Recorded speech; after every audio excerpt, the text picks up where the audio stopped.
Happy Friday. Welcome to the 3 Things I Learned. Saas, sports, tech, and live events. Fast one this week. Really busy week. Don't have time for any editing, so I apologize for the low quality.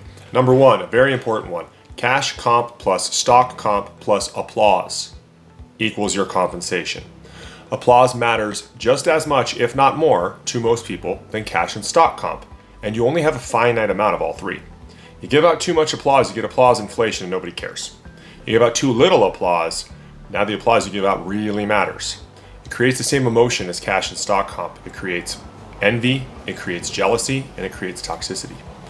Manage your applause as you manage the rest of your budget. People will quit your company if they feel like they don't get enough applause. That's number 1. Number 2, it's often said that the line between genius and insanity is invisible. It's also the case with who we believe as a society are successful business people and charlatans. So let's talk about a few examples.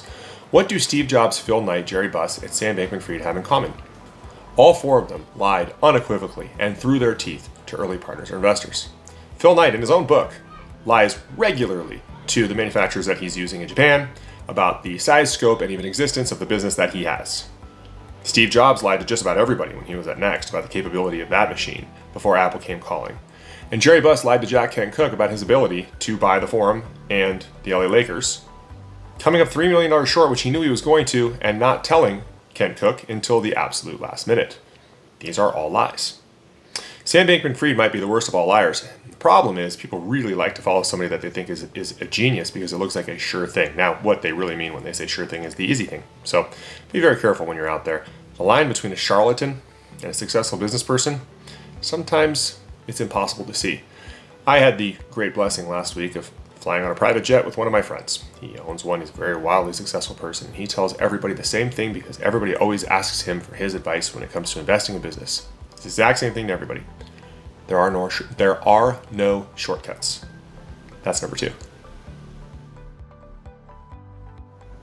And finally, number 3, life happens. We chronicle a lot on the 3 things about all the things that we've been through, whether it's business partners screwing us, losing big customers, people lying, all the horrible things that happen, illness, family problems, etc., etc.